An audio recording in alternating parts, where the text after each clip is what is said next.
So at the end of this film, there'll be a Q&A, and if anybody can explain this movie to me, I certainly benefit from it. So whatever your ideas are. I just have to say that John Lithgow and I introduced this film to the Lincoln Center Film Library about a month ago. You know, they're archiving the film now. You know, I don't understand the movie. Neither does John. And Christopher Lloyd is also a dear friend. Jeff Goldblum and I play jazz together. Those guys don't understand the movie. As a matter of fact, nobody in the movie understands the film. However, I have to just say that at Lincoln Center, not taking anything away from Dallas, but Lincoln Center Film Library a month ago when they honored this film, and John and I did a Q&A. It was introduced by Kevin Smith.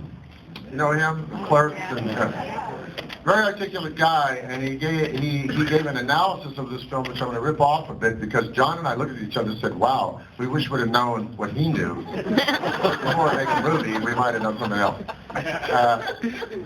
Kevin Smith said this, and I think he's right. He said the longevity of this film, on a serious note, is because it defies genre. You cannot pinpoint it. Now, the 20th century, the head of 20th century marketing, after I made this film, brought me in, this wonderful lady, and sat me down and said, can you tell me what this film is? Because we'd like to know in order to sell it. And as Kevin so perfectly put it, is it science fiction? Yes. Is it an action film? It's that too. Is it a comedy? Probably a comedy more than anything else. Is it filled with social history and, you know, a stab at racial inequities? I mean, look, the good guys, has anybody not seen this film? Am I talking? Okay, you can see this. I mean, this is 1983. And in 1983, there's a whole methodology jumping off into every art form. You know, there's feminists are coming out. There's also real race issues coming out. This thing has got good guys as Rastafarian aliens and bad guys looking like rednecks. So, you know, there's that. There's a social history in it, there's science fiction in it, there's action in it. It doesn't spoon feed you any information at all. It gives you a little blurb at the top that kind of gets you going. It doesn't try to explain any of the technology. I don't know what the hell the watermelon is doing on top of the computer. And I know you all want to ask, know what that question is, and what the great scenes in it. You know, I don't know what an overthruster is. It's written by a guy named Earl Mac Rausch, who's a genius from MIT and wore a fur haircut and sand and spinach pants and red Converse All-Stars and had a weird truck and sort of made a move on everybody's Latino maid, including my own. You know, the whole thing is like a potpourri of genres, styles, and subsequently, as Kevin Smith so brilliantly put it, it's unique. It's got Eastern Zen philosophy in it. The last line in it is one of the great Zen sayings ever. So, I don't know what the movie is, and subsequently, at the end of it today, I'm going to be asking you what you think about it. But anyway, enjoy it. And by the way, I'm really good looking in this film. Because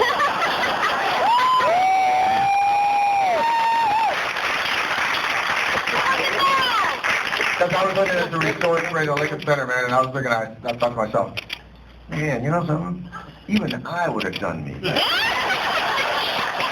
Go back in time and do it. My wife says, well, honey, you're still a bronze god, but I pay her big money to keep saying that. Anyway, I want to just thank the Dallas Film Society and John Lithgow, who can't be here, is with his wife, and they have a pretty steep agenda today, but he's one of the most elegant guys I've ever known or ever worked with. Beautiful guy. And thanks to the Dallas Film Society for having me here, and thank you, James Faust, and thank you one and all, and I'll be back after the film.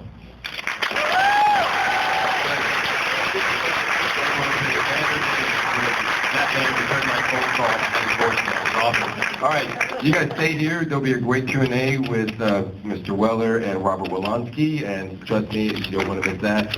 Stay tuned for the film, and thank you for your patience. Very good. Bye-bye.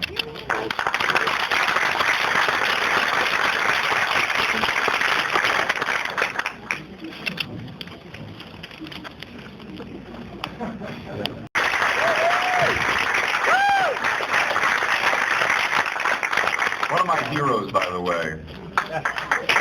Should you be working on your dissertation right now? I am working on my dissertation. I know. Should you be working on that instead of doing I this? left the movie about 5 minutes in and went and worked on my dissertation. How is your dissertation coming, by the way? Well, the dissertation, for those of you who don't know, I am not one of those orange juice heads from Malibu who walked into the movies, but I'm finishing a dissertation in Renaissance Italian art history at UCLA.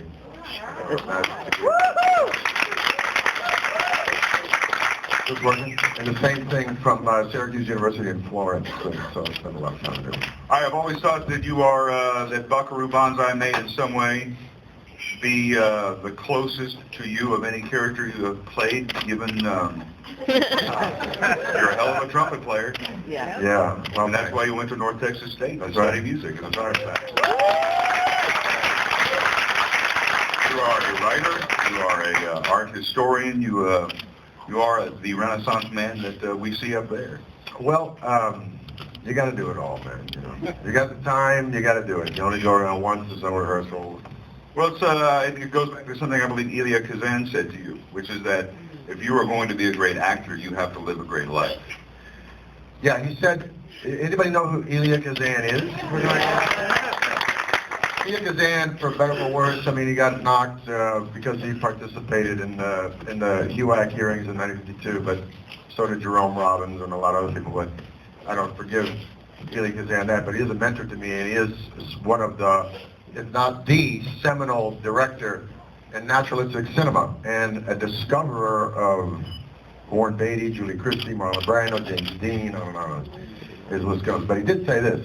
He said, for those of you who are putting, he was addressing the Actors Studio, he mentored me into the Actors Studio, he said, for those of you who are putting your life on hold for your work, that is to say, you're not taking that dance lesson or that language lesson or going on that vacation to see that particular monument or whether that thing you want to see, you know, or reading, whatever, or going back to school. For those of you who are not doing that because of your work, the news is that your life and your work is about all that other stuff. Yeah. You understand? And particularly actors who don't, you know, take a vacation. I mean, the sad thing about actors, different like John, because John Lithgow's wife is one of the major guns at UCLA. She's American. You know that John Lithgow's wife is a major scholar in American economics. Did we know this? No, I did not know this. John himself is a Fulbright scholar. Dig that. You know, the guy didn't walk in on a path. His wife, Mary, is the head of the American economics history at UCLA, and she has an office right next door to one of my advisors, Pete Spacey from Cambridge. And so he comes from that ilk of like, gas up your life, man, you know, otherwise, what do you got to say? You know, you're just doing careerism, you know. Careerism leads nowhere, so finally. That's a dead end. Well, you tell this great story about how when you were being interviewed for the PBS documentary on Broadway, you got your stage, you had to start on the stage. Many of the actors that had been interviewed, Meryl Streep and so forth, had been asked what kind of sacrifices they had made, and they were myriad as far as they had said. When you were asked the question what sacrifices you had made for your career, for your craft, you said, I didn't make any sacrifices. I lived my life. I am living my life. I never made a damn sacrifice at all. I heard those words out of Kazan. I was taught by the great Uta Hagen and said all you need is tenacity. You know, I didn't. So what, you sacrificed a family? I didn't want a family. I wanted the theater. I have a beautiful family now, but I didn't sacrifice a damn thing. Is that in some way why you take a movie like this? It's a film that when you read the screenplay, you didn't know what it was. You didn't know what it was going to be. I still don't know what the hell it is. You tell me what it is. And every time I see it, you know, just because I haven't seen it, I saw it last month with John, and I haven't seen it in a couple of years. But every time I see it, I go, God, is that clever? That's really clever. So I don't know, but anyway, I didn't know what it was when I read it. I don't know what it is now. I didn't know what it was when I was doing it. And it's, an amalgam of amazing sort of particles, isn't it? It is everything, and it is so much more because so much of the film actually didn't end up actually on the screen. There are hundreds of pages of previous drafts and drafts that would come afterwards. That's right. There was an entire guide to the life of Buckaroo Banzai. I assume you were given that at some point during the making of the film. Earl McRouse gave me the guide to Buckaroo Banzai. It's like, 480-page tome. As if I'm going to read this. Did you read it? Oh, shit, no. I had three heroes, because Dan was a hero, a very inventive guy who was, even in his 70s, was so inventive and so driven to fill up his day with experience. And the other guy that I admired was Jacques Cousteau. And at the same time, I was a big Adam Ant fan. So I kind of based that character on those three guys. When I saw this for the first time in '84, I thought that is the world's best Adam Ant impression. Is that right? I did. Yeah. Adam and the Ant. I said, man, make my hair like Adam Ant. Exactly what I thought. But when you were sold on the film by Earl McRouse, the writer of the film, and W.D. Richter, this was his first film. I was a huge fan. No, this was Richter's first film, but not McRouse, right? No, McRouse had done other stuff. In fact, in '69, he published a novel when he was 19, which was a book that I had read because it had the world's greatest picture on the front of it. It's called Dirty Pictures from the Prom. Yeah. Which is very much like this in the way that whole chapters of the book are redacted throughout. It's you don't know what it is. You simply know you want to go along for the ride, which is very much like Buckaroo Banzai. I assume that's ultimately what sold you. Meeting with Roush, meeting with Richter, and hearing their enthusiasm and passion for whatever was going to come of this screenplay. Yeah, and also, as Robert Mitchum always said, how much and where. Yeah, so I got to do so. We're going to fly you to L.A., put you up in some beautiful house in the hills, and pay you a lot of money. So that had something to do with it. I can't deny that. But it was a really interesting group of people and a really great group of actors, and but like a gifted group of actors. I noticed not one moment in that film is played for laughs. There's not a second in that film that isn't played absolutely diabolically serious. As if it's like truly the end of the world as we know it. Yeah. Even John, with arguably the wackiest human being. And by the way, I just found out. Did you read his dialogue coach? Roberto, whatever it is? Yeah, right. Yeah, what's his name? Terminelli. Okay, you know who he is? Who said that? No, he's not. He's a wardrobe. He's the second assistant wardrobe guy at 20th Century Fox working in a basement sewing. And I always thought this was some highfalutin dialogue coach that John was going to have in front. And John wanted a bass singer, just with Mussolini looks, it's a total ripoff of Mussolini. And I always thought, until a month ago when we were at Lincoln Center, and somebody said, wow, what a great dialogue coach, because as funny as it is, it's like, it's really now. Jump to 30 years later, I live in Italy. Right around that time, a couple of years before that, I started going to Italy. Now I live in Italy part-time. And speak fluent Italian in several dialects, and how he did this sort of it's a Roman kind of dialect. I thought, wow, this guy must have really gotten with a great guy. And then he ended, how did you know that? I read it that he's walking around. He's walking around the 20th century, and they're fitting him. And the guy, the assistant fitting him, the seamster guy. Because it's fantastic accent. It sounds like Mussolini in Roma. And he goes, wait, where are you from? He says, Roma. He said, would you mind? And he took all of the dialogue, and he took it to this guy, and he had the guy say all the dialogue on a tape recorder. I said, is that brilliant? And then he just like heard that over and over and over in his head, man, and came up with Emiliano Lizardo. I think it's a good idea. So, the profound list of Pandora's box of secrets. You guys did this in October for the New York Film Festival.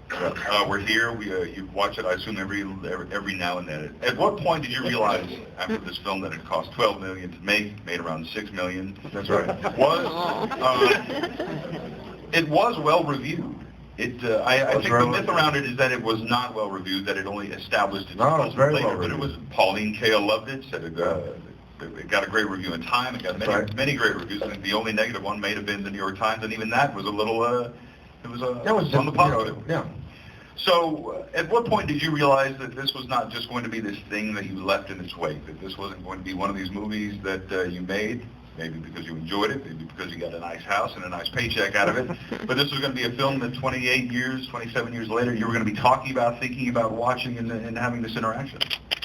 I don't know. I don't know what turned into that. I did know that both John and I agreed a month ago in New York that we both thought, he revealed to me and I revealed the same thing, that you have high hopes for a film when it comes out, all of a sudden the word, maybe you look at the screening of the film, you don't think it's going to do very well. But we both thought that Buckaroo Banzai was going to be a blockbuster. It was just so wonderful and unique. And I think, like all films that don't open, it's because the marketing people don't know what to do with it. Not to blame the marketing, but if you don't know what the film is, and you have to come to the star to ask him, excuse me, what is this film? Then you don't really have a plan to market it. And if you can't market it, we as an audience, even me, I look at TV, if I don't know what the hell they're trying to sell me, man, I don't think I want to go. So that was the failure of it, because it could not be pigeonholed. And it's also the wonder of it. And is that the reason for the failure of it not to hit? Yeah. But is it also the reason for the wonder that it's a cult classic and revived over and over again, by academics, science fiction nerds, comedian guys? I mean, like if Kevin Smith is standing up there, I never thought he would be a fan of Buckaroo Banzai, but that's just like one of his top 3 flicks ever. So I think that it's because of this cross-genre magic that it has is why it lives on, why it's non-ephemeral. Do you remember the first time somebody repeated some of the dialogue back to you? It certainly is a film people quote and they adore, they cheer every time. I have 2 favorite lines in this movie. I would like to hear them. Can anybody guess what they are? They're not mine. The most famous line is, remember, no matter where you go, there you are, which Earl MacRoush and I came up with. They don't mean me, don't mean me. But no, what do you think my 2 favorite lines are? No. Close. It's your hand. What? It's your hand. No. No. The greatest line in it is, it's not my goddamned planet. Understand, monkey boy? And my second favorite one is, character is who you are in the dark. Jesus, is that genius? It's got to be really twisted to come up with that line, man. And those are my 2 favorites. He's a great writer. Also, he wrote for Scorsese, Earl MacRoush. He did. He wrote New York, yeah. He was a great writer. Let's take some questions. I know you guys are here for some of that. Elvis Mitchell, I believe you have a question. The great Elvis Mitchell, ladies and gentlemen. One of the great. Also, he just told me, are you now the archivist at LACMA? The film curator at LACMA. The film curator at LACMA at the Los Angeles County Museum of Art. Bravo, man, bravo. You're a show. Victor contributes to writing it all, because I know his writing was a kind of oddball line, that weird timing. This could be a Rick Victor script. He did, but he really left it alone. The thing he's written right before this is Robert Redford's Brubaker. But Earl MacRoush is truly out of this world. You ever see Slither with James Caan? Yeah. That timing could be... That's right. And he definitely oriented it to Earl MacRoush's writing, and he also let the actors sort of throw in their whole thing, and the whole Japanese swords and Hakama, the martial art I've done for 25 years, and there's all sorts of the Lamborghini, whatever the hell it was, and the Maserati Bora, and all that. So they he let it roll, but Rick didn't really tweak the script at all. I'm sorry? He was very methodical and extraordinarily kind, and like a lot of writers, maybe too methodical and too precise. That's not to say that he wasn't a fantastic talent and a great guy to work with. It's just my experience sometimes when I'm working with writers who are directors, they're a little they become a little too precious with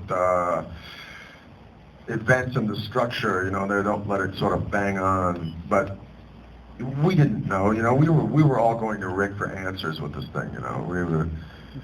We didn't know, none of us knew. I mean, just ask Jeff Goldblum what this movie's about. And Jeff will go like this. Don't wait, huh? So Rick was sort of the grounding.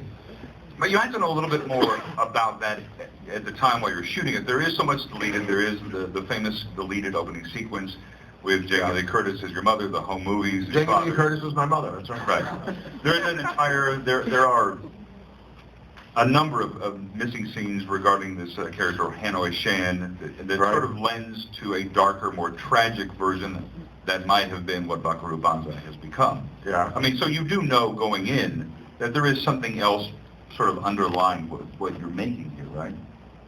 Yeah, there's a profound backstory and sadness and tragedy. Which is all eradicated because the film becomes too dark and too deep, and Richter wanted to take that out. I guess, but also we had a problem with David Beetleman, who had produced, been part of one of my first films, Shoot the Moon, a brilliant movie.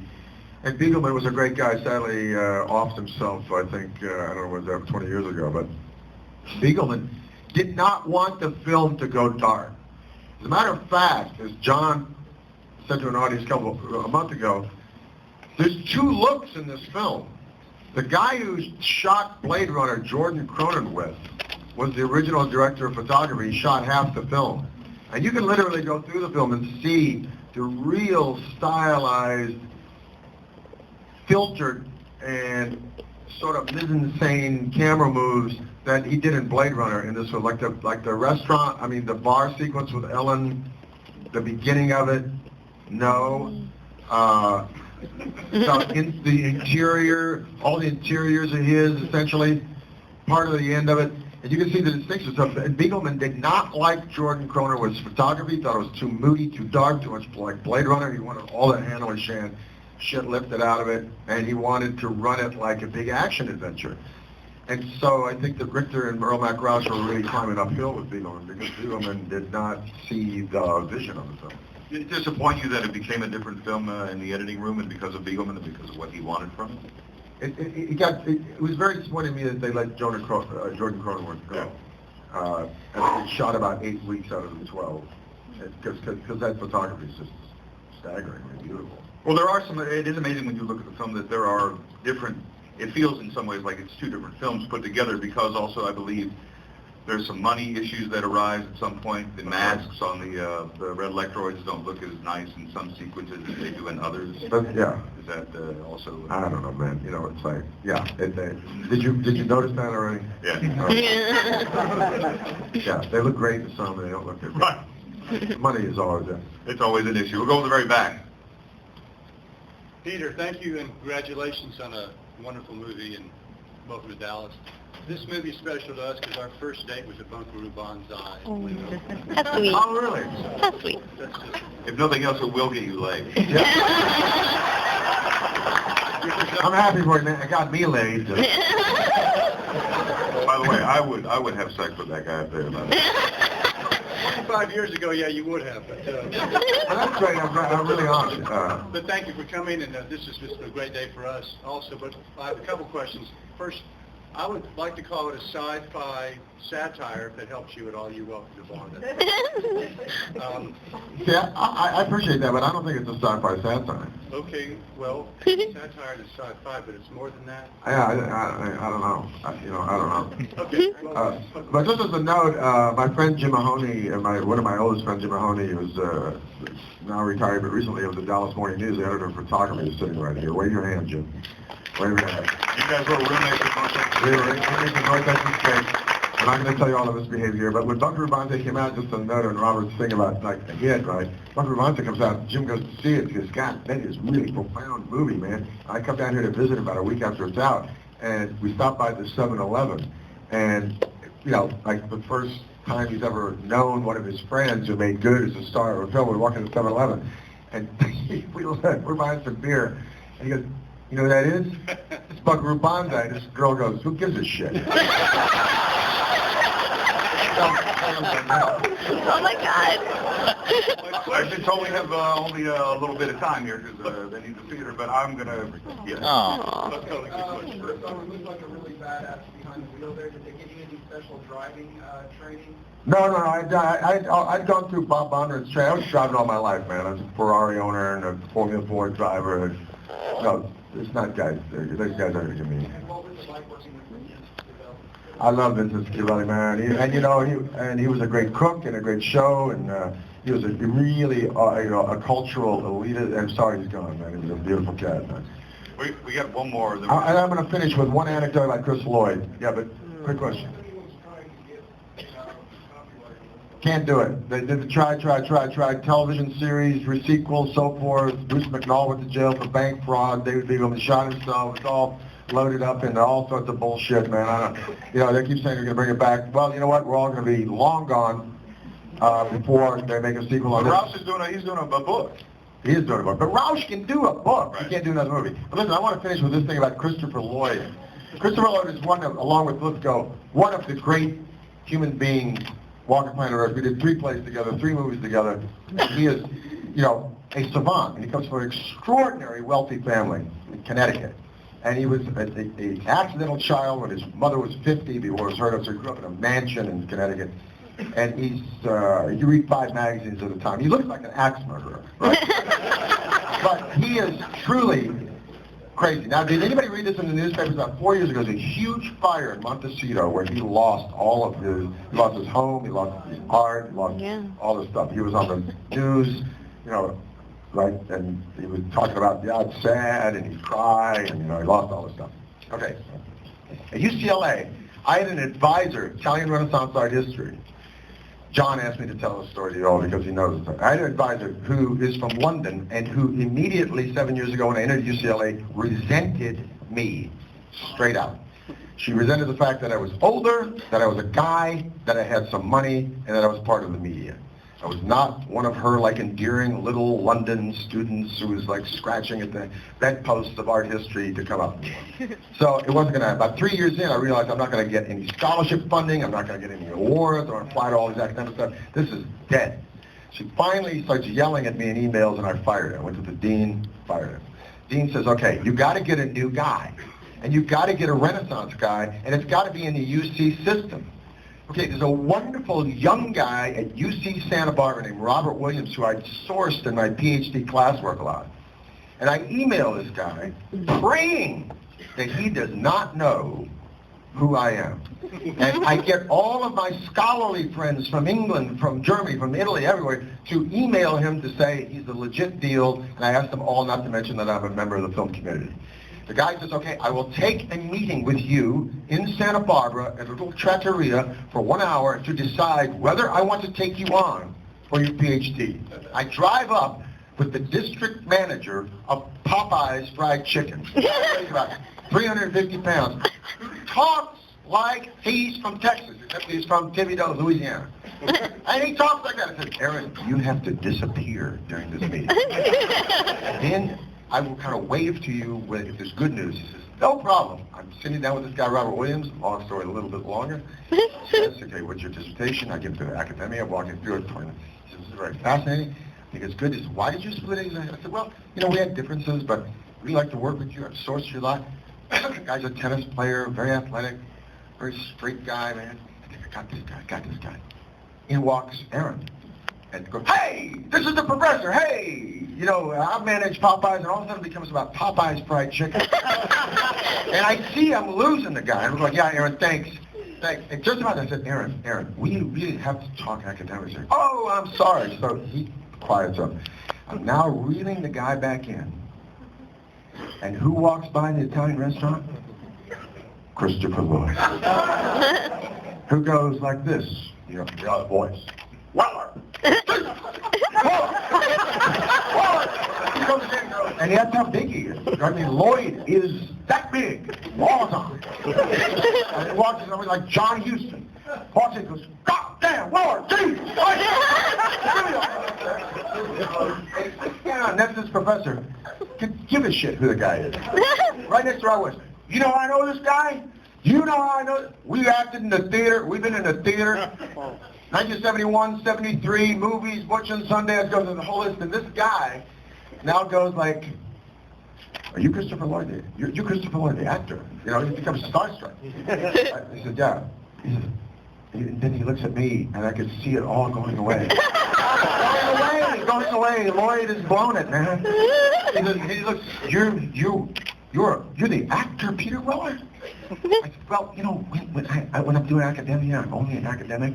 He said, but you're the actor. You're a film actor, like denigrating. You're like, yeah, and he says, yeah, of course he is. You know, we did Buckaroo Banzai. And he goes, Buckaroo Banzai. You never saw Buckaroo Banzai? You were missing out. Okay, the guy can just kind of go like, this ain't gonna happen, man. He turns to Lloyd and says, I'm very sorry about your house on Montecito with the California brush fires in 1976. Very sorry that you lost your house and your art. And Lloyd does this. Yeah, it was sad. Really sad. Actually, I have to tell you, I didn't lose anything. I had all the art out of the house in a triplex here in town. I was selling the house. It's actually about to go into escrow. So I just got $4 million of insurance, didn't lose a damn thing. Oh my God. Okay. And we all sit there and we go, I said, Chris, I saw you on television. I said, I know, but the cameras were there in front of my house. Cameras, I stood up and they said, isn't it sad? And I said, I couldn't resist. I'm so theatrical. I started, oh God, it's all gone. I saw you say that. It's not all gone. It's in an apartment. Oh my God. And then he said, as a matter of fact, I just perpetrated that lie again in the bank building. They just came out of Wells Fargo. And the guy in an elevator said, I'm sorry you lost all this. I said, yeah, I'm sorry too. I lost it. I keep this lie going. He said, I got to stop it. Some lie. I'm going to stop it for you. I'm telling you the truth. And the art history professor turns and says, you know what? I'm going to take you on just for the entertainment value.